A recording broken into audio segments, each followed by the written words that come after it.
Hello दोस्तों, नमस्कार। RG Hindi कहानी में आपका बहुत बहुत स्वागत है। दोस्तों, कहानी का पूरा आनंद लेने के लिए वीडियो को लास्ट तक देखें। अगर कहानी पसंद आए तो कृपया चैनल को जरूर सब्सक्राइब करें, वो वीडियो को लाइक करें। तो दोस्तों चलिए शुरू करते हैं। कमला, चल हम मामा के गांव चलते हैं। मैं तो रोज रोज लोगों की फटकार सुन सुनकर कंटाल गया हूँ। वहाँ मामा के बाग में काम करेंगे तो भी हम इतना तो कमा ही लेंगे। तुझे भी 4 घरों में झाड़ू फट्टा और बर्तन भांडी करके मुश्किल से 1000-1200 रुपए ही तो मिलते हैं। हम दोनों भाई बहन मिलकर काम करेंगे तो इससे कुछ ज्यादा ही कमा लेंगे। फिर बाग में आम, अमरूद, अंगूर भी खाने को मिलेंगे। छोटे भाई किशन ने अपनी बहन से कहा, नहीं रे, अब नानी नहीं रही तो हमें भी वहाँ कोई पूछने वाला नहीं है। क्यों, भरत मामा तो हमें बहुत प्यार करते हैं। तुझे याद है, वो तेरे लिए सुंदर सुंदर गुड़िया लेकर आते थे और मुझे कैसे अपने कांधे पर खड़ा करके आम तोड़ने को कहते थे। किशन, तब हमारी माँ हमारे साथ होती थी। नानी के होते हुए कोई कुछ नहीं कह सकता था, लेकिन नानी के बाद अब मामी हमें देखकर खुश नहीं होती। अपनी बेटी को तो सजा धजा कर स्कूल भेज देती हैं और मुझे सारा दिन घर के काम में लगाए रखती हैं। अगर बर्तन भांडी और झाड़ू फट्टा ही करना है तो अपनी खोली क्या बुरी है। मैडम लोग फिर भी दया करके हमें बचा हुआ खाना और पुराने कपड़े वगैरह देते रहते हैं। यहाँ प्यार है, आज़ादी है। महीने में 4 दिन छुट्टी भी मिलती है, लेकिन वहाँ तो 24 घंटों के बंधुआ मजदूर होकर रहना पड़ेगा। कमला, अपने अपने ही होते हैं। मामा मामी तो अपने सगे वाले हैं। नहीं, मैंने सब देख लिया है, कौन अपना है और कौन पराया। सब मतलब के यार हैं। यहाँ हम अपनी मर्जी के मालिक हैं, लेकिन वहाँ तो हम खुलकर रो भी नहीं सकेंगे। मैं जानती हूँ। नहीं रे, मुझे 2-4 दिन सोचने दे। फिर मैंने 3-4 घर का काम पकड़ा हुआ है, उन्हें भी पहले बताना पड़ेगा। अचानक काम कैसे छोड़ सकती हूँ। उनको दूसरी काम वाली मिलने तक मुझे काम करना ही पड़ेगा। इसलिए अभी तू शांत बैठ, सब निपट जाएगा तो मैं सामने से तुझे अपने आप बता दूंगी। ठीक है, जब तेरी इच्छा हो तब बताना, लेकिन अब मुझे फटाफट खाना दे ताकि मैं काम पर जाऊं। वैसे आज मेरी काम पर जाने की इच्छा तो नहीं है। साले टकलू से फिर भिड़ना पड़ेगा। काम पर जाने की तेरी इच्छा क्यों नहीं है? वो टकलू सेठ है ना, साला ज्यादा रुआब झाड़ता है। महीने के देता है केवल 150 रुपए और गाड़ी को अंदर बाहर से 2-2 बार धुलवाता है।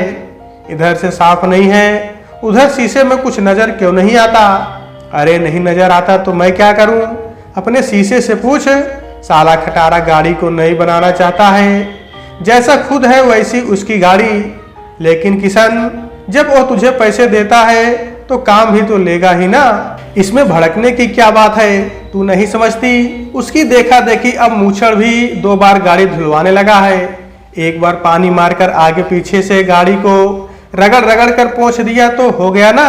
अब सारा दिन मैं उनकी गाड़ियां ही चमकाता रहूं क्या? मुझे और भी तो काम है कि नहीं? किशन, आज खाना नहीं है रे। आज खाना नहीं है मतलब? मैडम के घर से मैं खाना लेकर आ रही थी, उधर पार के पास 2-3 गुंडे मेरे पीछे पड़ गए।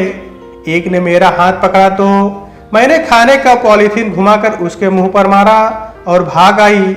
उसने झूठ बोला। अच्छा किया, उसके मुंह पर चप्पल मारती तो ज्यादा मजा आता। मैं चलूं तेरे साथ? नहीं रे, अब कौन होगा वहां पर, भाग गए होंगे सब। मैंने पॉलीथीन में छुपाया डब्बा घुमाकर उसके मुंह पर मारा था, वही माथा पकड़कर बैठ गया। फिर खाना?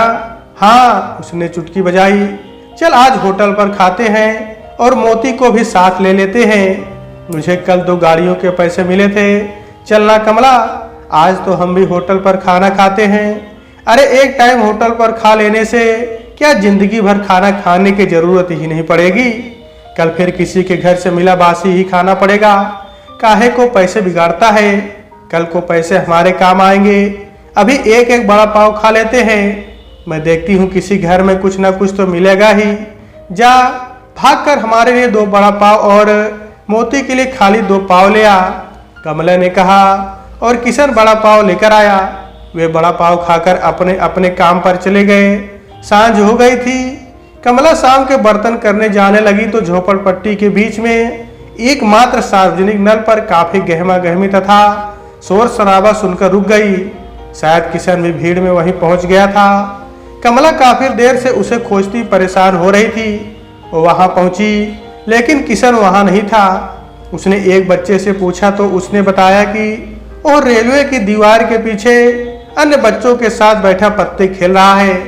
वो वहां पहुंची तो बहन को देखकर वो उठा और अपने पैसे जेब में डालकर ताश खेल रहे लड़कों से कुछ दूर जाकर खड़ा हो गया। तू पत्ते खेल रहा है यहाँ? कल तुझे बुखार था ना? कमला ने उसके पास जाकर कहा। मैं कहाँ खेल रहा हूँ, मैं तो खाली देख रहा था। वह बोला, अरे तुझे शर्म नहीं आती? मैंने तुझे कितनी बार कहा है तू इन कमीने लड़कों से दूर रहा कर। दिन भर मेहनत करके 4 पैसे कमाता है और लाकर सब इन हरामजादों को दे देता है। ऐ छोकरी, गाली क्यों देती है? कोई इसे बुलाने तो नहीं गया था? अबे चुप कर कुत्ते, मैं सब जानती हूँ। तुम चीटिंग करके इसको लूटते हो। जब यह जीत कर सबको खल्लास कर जाता है तब क्यों नहीं बोलती? यह तो सबसे बड़ा हरामी है। हरामी तू, तेरा बाप साले हरामी गाली देता है। मैं तेरे बाप तेरी माँ को बराबर जानती हूँ, लेकिन तेरे बाप का तो पता भी नहीं। जब तेरी माँ को ही तेरे बाप का पता नहीं चला तो तुझे कैसे मालूम पड़ेगा? और अब तो वो भी किसी के साथ भाग गई। तुझे कैसे मालूम पड़ेगा कि तेरा बाप था कौन? तेरी माँ की वो भद्दी गाली देती हुई गुस्से में आग बबूला होकर चिल्लाती लड़के पर झपटी। वो भी कमला था। कमला ने उसकी पीठ में मुक्का मारा तो वो उसके बाल पकड़कर खींचने लगा। किशन उसे छुड़ाने आगे बढ़ा तो अन्य लड़के भी लड़ाई में शामिल हो गए। झोपड़पट्टी की एक महिला ने देखा कि 5-6 लड़कों ने एक लड़की को घेरा हुआ है तो वो उनके पास पहुंची और लड़की को उनसे छुड़ाकर अलग किया और लड़कों को डांट कर भगाया। लेकिन ढीठ बच्चे कुछ दूर जाकर फिर खड़े हो गए। कमली, तू तो बड़ी है, समझदार है, तू इन आवारा लफंगों के मुंह क्यों लगती है? महिला ने समझाने के स्वर में कहा। आंटी, मैं तो अपने भाई को डांट रही थी। वह दिन भर गाड़ियां धोकर 4 पैसे कमाता है और ये हरामी चीटिंग करके उसके सारे पैसे हड़प लेते हैं। मैं इसे ही समझा रही थी। उसने जबरदस्ती बीच में घुसकर मुझे माँ की गाली दी और मेरे बाल पकड़कर खींचने लगा। मैं जानती हूँ ये सब बहुत बदमाश हैं, इन्हें किसी की शर्म लिहाज नहीं है, इसीलिए तुझसे कह रही हूँ तू इनके मुंह मत लगा कर। अपने भाई को ही समझा कि वो इनके साथ ना खेले। वही तो मैं इसे समझा रही थी। ये सब तो बेकार में ही मेरे गले पड़ गए। महिला अपने रास्ते चली गई और कमला अपने भाई के पीछे पीछे अपनी खोली की ओर चली। किशन आगे आगे भाग रहा था। वो अपने रूम की बजाय सड़क की तरफ जा रहा था। किशन रुक, उधर सड़क की तरफ क्यों भाग रहा है? अपनी खोली में चल, मैं तेरे लिए खास चीज लेकर आई हूँ। तेरी मनपसंद चीज है, तू देखेगा तो खुश हो जाएगा। तू झूठ बोलती है, मुझे पता है। तू खोली में ले जाकर मुझे मारेगी। नहीं किशन, मैं सचमुच ही तेरी मनपसंद चीज लेकर आई हूँ। झूठ बोलती है तू। वो पीछे मुड़कर बोला। वो कमला से 20 फुट आगे था। तेरी कसम, मैं झूठ नहीं बोल रही। तू रुक कर मेरी बात तो सुन। अरे किशन, सामने देख। अचानक एक कार बहुत स्पीड से उधर आई और सड़क के बीच में चल रही एक बाइक को घसीटती हुई साइड की दूसरी ओर जाने लगी। सड़क पर काफी भीड़ थी। ऑटो रिक्शा तथा दूसरे वाहन दनादन आ जा रहे थे। उधर से एक महिला अपने बच्चे का हाथ पकड़े इधर आ रही थी। बच्चे को बचाने के चक्कर में सामने से आ रहे ऑटो ने जोरदार ब्रेक लगाए तो पीछे आता ट्रक धमाके के साथ उससे टकराया। उसे दोनों ओर का ट्रैफिक आपस में भिड़ गया। किशन उनके बीच में फंस गया था। वो धक्के से सड़क पर गिरा और कार उसे कुचलती हुई सड़क के किनारे खड़े पेड़ से टकराई। एक धमाके के साथ कार में आग लग गई। पीछे आते हुए दूसरे वाहन भी उसके ऊपर से गुजरे। सड़क पर चीख पुकार और अफरा तफरी मच गई। दोनों ओर से आते वाहन चरमरा कर रुके और लोग नीचे उतरकर भीड़ की तरफ लपके। घरों और दुकानों से भी लोग निकल आए थे। सड़क पर लंबा जाम लग गया था। महिला और बच्चा तो बच गए, लेकिन किशन बुरी तरह कुचला गया था। उधर बाइक सवार उछल कर दूर जा गिरा था। कार की स्पीड काफी तेज थी, इसलिए वह बहुत जोर से टकराई थी। सामने का कांच टूटने तथा स्टीयरिंग की चोट से चालक की छाती और चेहरा बुरी तरह घायल हुए थे। कार चालक को कुछ लोगों ने हिम्मत करके जलती कार से बाहर निकाला। वह बेहोश हो गया था। थोड़ी देर में ही पुलिस भी आ गई। पूछताछ होने लगी। किंतु दुर्घटना का सही कारण पता नहीं चल सका। कार चालक तथा घायल लड़के को तत्काल अस्पताल पहुंचाया गया। आईसीयू में घायलों का उपचार शुरू हुआ तो पता चला कि कार चालक प्रसिद्ध हार्ट स्पेशलिस्ट डॉक्टर हैं, जिन्हें एक इमरजेंसी ऑपरेशन के लिए यहाँ के अस्पताल में बुलाया गया था। लड़के की हालत भी काफी गंभीर थी। कमला के साथ कुछ लोग अस्पताल पहुंचे जो बाहर खड़े शोर मचा रहे थे। दोनों का इमरजेंसी ऑपरेशन किया गया, किंतु काफी कोशिश के बावजूद भी लड़के को बचाया नहीं जा सका। डर से घबराकर उसकी हृदय गति रुक गई और तत्काल उसकी मौत हो गई थी। डॉक्टर की हालत भी नाजुक थी। उसकी छाती में गहरी चोट लगी थी, सामने की 2 पसलियां टूट गई थी और कांच टूटकर घुसने से उसकी दोनों आंखें पूरी तरह क्षतिग्रस्त हुई थी। लड़के की शिनाख्त शुरू हुई। कमला भी दूसरे लोगों के साथ वहां थी, लेकिन वह कुछ बोल नहीं पा रही थी। डॉक्टरों को बताया गया कि मरने वाला लड़का अनाथ था और वह अपनी बहन के साथ एक झोपड़ी में रह रहा था। आसपास के लोगों ने भी उसकी तस्दीक की। डॉक्टरों के सामने अकेली अनाथ किशोरी की परवरिश का सवाल था और उधर समाज के एक अति विशिष्ट डॉक्टर की आंखों को बचाने का प्रश्न भी उपस्थित हो गया था। अस्पताल का संचालक मंडल बुलाए गए, जो डॉक्टर की आंखों को लेकर बहुत परेशान था। उन्हें कुछ उपाय नहीं सूझ रहा था। कई लोग घायल हुए हैं, किसी ने बताया। एक औरत बच्चे के साथ अचानक सड़क पर आ गई। बच्चे को बचाने के चक्कर में ऑटो वाले ने जोर से ब्रेक लगाए तो उसके पीछे स्पीड से आ रहे ट्रक ने उसे जोरदार टक्कर मारी।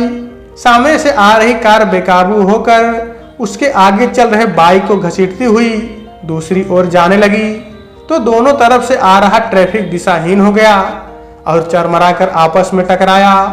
किशन बाइक के बराबर दौड़ रहा था। अचानक हुई दुर्घटना से घबराकर वो सड़क पर गिर पड़ा और कार उसे कुचलती हुई बाइक को घसीटकर पेड़ से जा टकराई। कमला ही चश्मदीद गवाह थी और उसके बयान के अनुसार पुलिस ने डायरी में यही लिखा था।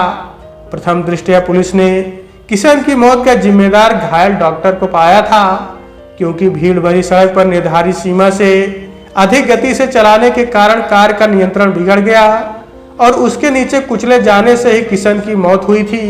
इमरजेंसी ऑपरेशन के लिए बुलाए गए डॉक्टर को बचाने की जिम्मेदारी उन्हें बुलाने वाले अस्पताल की थी, इसलिए अस्पताल का संचालक मंडल किसी तरह कुछ ले देकर इस मामले को रफा दफा करने की कोशिश में था।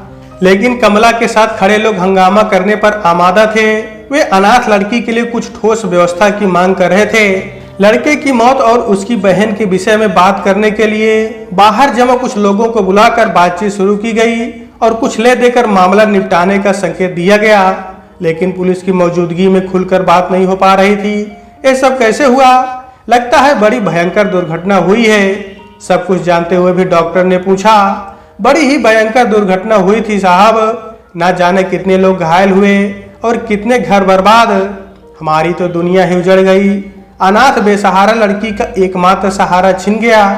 कम से कम भीड़ भरी सड़क पर तो संभल कर कार चलानी चाहिए थी, मगर जब गाड़ी नीचे है तो बड़े लोगों को सड़क पर चलते गरीब आदमी कहाँ नजर आते हैं? किसी ने कहा। नहीं, ऐसी कोई बात नहीं।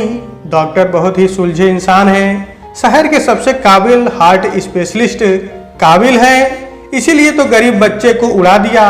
यहाँ एक नहीं 2 मौत एक साथ हुई है। बेचारी लड़की अब किसके सहारे जी पाएगी? अधेड़ व्यक्ति ने दुखी स्वर में कहा। क्या गरीब बेचारे बेसहारा? एक ही रट लगा रखी है। तुमको कुछ और भी सोचता है? जब पता है कि सड़क पर इतना ट्रैफिक है तो सड़क के बीच में चलने की क्या जरूरत थी? सड़क से अलग फुटपाथ भी तो है, लेकिन सड़क के बीचों बीच लापरवाही से चलेंगे और जिम्मेदारी किसी शरीफ आदमी के मत्थे मर देंगे। फिर भी हम मान रहे हैं कि जल्दी की वजह से गाड़ी की स्पीड कुछ ज्यादा हो सकती है। स्पीड कुछ ज्यादा नहीं, बहुत ज्यादा थी, वरना लड़के को सामने देखकर कार रुक ना जाती। कार पर कंट्रोल नहीं था, इसलिए बाइक सवार को घसीटकर सड़क की दूसरी तरफ ले गई और पेड़ से टकराने के बाद ही रुकी। अगर कार पेड़ से न टकराई होती तो 1-2 लोगों को और कुचल डालती, लेकिन तुम यह बात मानने को कतई तैयार नहीं कि लड़के के सामने आने से ही गाड़ी का कंट्रोल बिगड़ा था और उसकी वजह से ही शहर का एक नामी डॉक्टर अब जिंदगी और मौत के बीच झूल रहा है। खैर, जो होना था वो हो चुका। तुम समझदार लोग हो, अब क्या किया जा सकता है तुम ही बताओ। हम क्या बताएं, बेसहारा अनाथ लड़की के भविष्य का इंतजाम होना चाहिए। वो अकेली कैसे रह सकेगी? अगर आपकी नज़र में या आपके मोहल्ले में कोई उसे संभालने वाला लड़का है तो उसकी शादी करवा दो। शादी का सारा खर्च हम उठाने को तैयार हैं। उसे आगे के लिए कुछ नगद भी दे सकते हैं। सबसे बात करके सोच समझ कर बताओ। वैसे लड़की की उम्र क्या है? डॉक्टर ने पूछा। 14-15 के करीब होगी, व्यक्ति ने उत्तर दिया। फिर उसकी शादी कैसे की जा सकती है? नाबालिग की शादी करना गैर कानूनी है। तुम्हारे मोहल्ले की लड़की है और तुम सब उसके इतने हमदर्द हो, तो क्या तुम में से कोई भी बच्ची की परवरिश नहीं कर सकता? डॉक्टर ने कहा। यह कौन किसकी परवरिश करेगा डॉक्टर साहब? सबकी अपनी अपनी समस्या है और सबका अपना अपना रोना। व्यक्ति ने बताया। बच्चे की परवरिश तो की जा सकती है, मगर जब अपना पेट पालना ही भारी है तो कोई किसी की जिम्मेदारी कैसे ले सकता है डॉक्टर साहब? एक युवक ने आगे बढ़कर कहा। उसके लिए हम खर्चा देने को तैयार हैं। बोलो कितना चाहिए? कम से कम 2 लाख रुपए एक मुश्त मिले तो मैं उसकी शादी होने तक की जिम्मेदारी ले सकता हूँ। नहीं डॉक्टर साहब, इसका यकीन नहीं किया जा सकता। अकेले छले मलंग शराबी का क्या भरोसा? साल 6 महीने में खा पी कर उड़ा देगा तो इसका क्या कर लेंगे? और पैसे हाथ में आते ही एक कहीं भाग गया तो कहाँ ढूंढते फिरेंगे इसे? पहले व्यक्ति ने टोका। तो तुम क्यों नहीं जिम्मेदारी ले लेते काका? तुम तो बाल बच्चेदार भले आदमी हो। अंदर के कमरे से एक युवा लेडी डॉक्टर बाहर आई। वो काफी देर से दरवाजे के पास खड़ी उनकी बातें सुन रही थी। वो बोली, आपको कुछ करने की जरूरत नहीं है। इनमें से लड़की को संभालने के लिए कोई तैयार नहीं है। मैं लड़की की परवरिश की पूरी जिम्मेदारी लेती हूँ। आप जानते हैं मेरे मिस्टर डॉक्टर विभूति नारायण शर्मा रिसर्च के लिए ऑस्ट्रेलिया गए हैं। उन्हें वहाँ कई साल लग सकते हैं। मेरा एक छोटा बच्चा है और मैं अकेली रहती हूँ। मुझे कंपनी के लिए फुल टाइम लड़की की जरूरत है जो 24 घंटे मेरे साथ रहे और जब मैं अस्पताल आऊँ तो पीछे से वो मेरे बच्चे को संभाल सके। मुझे उसकी कंपनी मिल जाएगी और उसे रहने के लिए घर, खाना, कपड़ा सब हमारे साथ ही होगा। और जब मेरे मिस्टर वापस आएंगे तब हम कोई अच्छा लड़का देखकर उसकी शादी करवा देंगे। तब तक इसकी पगार मैं बैंक में जमा करवाती रहूंगी। Thank you doctor Swati, thank you very much. आपने तो सारी समस्या ही हल कर दी। लड़की की परवरिश के लिए इससे अच्छा कोई विकल्प हो ही नहीं सकता। आपके साथ रहकर अनाथ बच्ची की जिंदगी सुधर जाएगी। क्यों इंस्पेक्टर साहब, आप इस प्रस्ताव के बारे में क्या कहते हैं? डॉक्टर ने गदगद स्वर में कहा। बच्ची की परवरिश के लिए तो सचमुच ही उत्तम प्रस्ताव है, लेकिन एक्सीडेंट का क्या? एक्सीडेंट की जिम्मेदारी कौन लेगा? इंस्पेक्टर ने रूखे से स्वर में पूछा। इंस्पेक्टर साहब, एक्सीडेंट की सारी जिम्मेदारी ले तो ली। एक्सीडेंट किसी एक की गलती से नहीं हुआ था। अगर महिला अपने बच्चे के साथ रॉन्ग साइड से सड़क के बीच में न आई होती तो ऑटो वाला बच्चे को बचाने के चक्कर में ब्रेक नहीं लगाता, और अगर वो ब्रेक नहीं लगाता तो पीछे से आ रहा ट्रक उसे टक्कर नहीं मारता। अगर ऑटो आराम से सीधा चला जाता तो बाइक भी अपनी साइड से ना भटकती, और अगर सब अपनी लाइन में रहते तो एक्सीडेंट होता ही नहीं। इसलिए आप भी मेहरबानी करके इसे भूल जाइए। जिनको चोट लगी है या किसी का कुछ नुकसान हुआ है तो वो हम देख लेंगे। इस समय तो आप डॉक्टर को बचाने में हमारी मदद करें और लोगों को रवाना करें। कमला को उसके साथ आए कुछ लोगों और इंस्पेक्टर के साथ बैठाकर समझाया गया। अकेली लड़की के लिए इससे अच्छा दूसरा कोई विकल्प हो ही नहीं सकता था। लड़की भी अपनी वर्तमान जिंदगी से खुश नहीं थी। अपने कहे जाने वालों से ही हर समय उसे खतरा बना रहता था। उसने तत्काल हाँ कह दी। पुलिस इंस्पेक्टर भी निर्णय से सहमत था। कुछ ही देर में फैसला हो गया। इंस्पेक्टर ने अपनी रिपोर्ट तैयार करके सबके हस्ताक्षर करवाए और अपने साथियों के साथ पुलिस स्टेशन लौट गया। डॉक्टर स्वाति ने उदास कमला को हौसला देकर कहा, देखो कमला, अफसोस करने से कुछ नहीं होगा। जाने वाला चला गया, रोने से वह वापस नहीं आएगा। बॉडी जलने के बाद कुछ नहीं बचेगा, लेकिन तुम उसकी आंखें डोनेट करके उसके मरने के बाद भी उसे जिंदा रख सकोगी। उसकी हंसती मुस्कुराती आंखों से वह दुनिया को और तुम्हें देख सकेगा। सच मैडम जी, यह तो बहुत अच्छी बात है। फिर तो आप किशन की आंखें ले लो। किशन का पोस्टमार्टम करके उसकी आंखें डॉक्टर को दी गई। किशन का दाह संस्कार करने के लिए कमला के साथ आए लोगों को उसका शव सौंप कर अस्पताल के 2 कर्मचारियों को सब इंतजाम करने के लिए शमशान भूमि साथ भेजा गया। डॉक्टर का ऑपरेशन करके उन्हें स्पेशल वार्ड में शिफ्ट कर दिया गया। डॉक्टर का परिवार भी पहुंच गया था। उन्होंने कमला को धन्यवाद के साथ कुछ रुपए भी दिए। अस्पताल के संचालक मंडल ने भी राहत की सांस ली। डॉक्टर स्वाति ने कमला को अपनी कार में बैठने के लिए कहा, लेकिन वह गुमसुम सी खड़ी रही। क्या हुआ कमला, तुम गाड़ी में क्यों नहीं बैठ रही? मैडम जी, मेरा दोस्त भी मेरे साथ रहता है, मैं उसे छोड़कर नहीं जा सकती। तुम्हारा दोस्त भी है, क्या करता है वो? मैडम जी, वो करता तो कुछ नहीं है, लेकिन मेरी रक्षा को हमेशा तैयार रहता है। अच्छा, कितना बड़ा है? क्या नाम है उसका? ज़्यादा बड़ा नहीं है, बस इतना सा। उसका नाम मोती है। उसने अपना हाथ जमीन से ऊपर कर कहा, मोती? हाँ मैडम जी, मेरा प्यारा कुत्ता बहुत ही अच्छा है, कहीं बाहर नहीं घूमता और दिए बिना किसी चीज़ की तरफ देखता भी नहीं। अगर ऐसा है तो उसे भी साथ लेकर चलेंगे। कहाँ है? मैडम जी, मैं उसे 2 मिनट में बुला कर लाती हूँ, उसने कहा और अपने रूम की ओर दौड़ पड़ी। डॉक्टर स्वाति के घर में आज काफ़ी चहल पहल थी। उसके घर में एक साथ 2 नए सदस्य जो आ गए थे। डॉक्टर को खुशी थी कि बेबी सीटिंग में रहने वाला उसका बच्चा अब अपने ही घर में आज़ादी से घूम फिर सकेगा। कमला को 6x6 3 फुट के घरौंदे में रहने के बजाय बहुत ही बड़ा आलीशान बंगला रहने को मिल गया था। मोती के भी दिन फिरे थे। समय ने करवट बदली थी, जो उनके लिए सभी कुछ नायाब लेकर आया था। तो दोस्तों, आज की वीडियो में बस इतना ही। कहानी आपको कैसी लगी कमेंट बॉक्स में जरूर बताइएगा। अगर कहानी अच्छी लगे तो कृपया चैनल को जरूर सब्सक्राइब करें और वीडियो को लाइक करें। तो दोस्तों, आपसे फिर मिलते हैं अगले वीडियो में। तब तक के लिए नमस्कार।